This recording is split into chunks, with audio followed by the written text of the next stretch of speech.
However, Netflix actually tried to jump in on my territory on this one. I did the story of Marco Polo, and Netflix thought they would also do the story of Marco Polo. But little did they know that the low-budget Jeffrey Lewis documentary on Marco Polo not only would not take you hours and hours of binge watching, but it would tell the only accurate story of Marco Polo available. He probably looked a little more like that. Well, we're not really sure. But anyway, the details of the story go like this. For thousands of years, trading routes had developed. We call it the Silk Road, 2 continents wide. But when Romans ruled Europe and Mongols ruled China, neither one still knew much of the opposite side.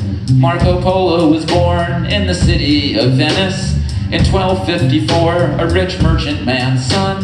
When Marco was little, his father and uncle went trading much further than most men had done. The brothers came home after 9 years of travel. They told Marco the wonderful places they'd gone. They planned to go back to trade more goods and knowledge with their new friend, the Mongols' Emperor Kublai Khan.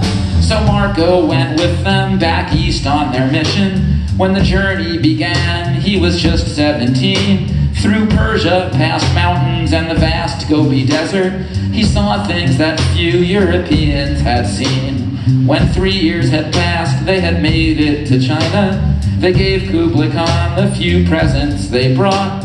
The Khan was impressed with this young man named Marco, and the Polos were treated like lords in the court.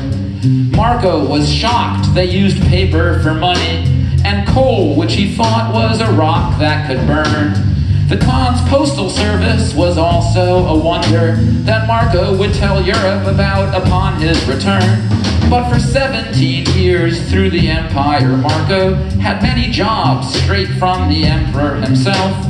But the Khan grew quite old and the Polos got worried. The next Khan might not let them leave with their wealth. Finally, they got permission for leaving. It was a hard journey home, both by land and by sail. Home in Venice, Marco joined a war against Genoa, got captured and spent a year in a jail. In jail, Marco met Rustichello, a writer. He heard Marco's stories and wrote them all down. This book became famous and read across Europe, even just with hand copies to get it around. Although they loved it, few people believed it. Some called it the Millions for 1 million lies. It is likely that Rustichello or others inserted or altered some stories inside. All true or not, all the book's great descriptions stirred Europe to wonder and want to learn more.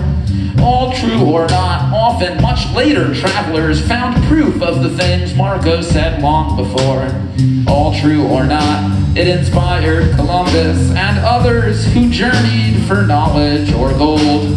Marco himself never left home again, but till the end he still swore he'd seen more than he told.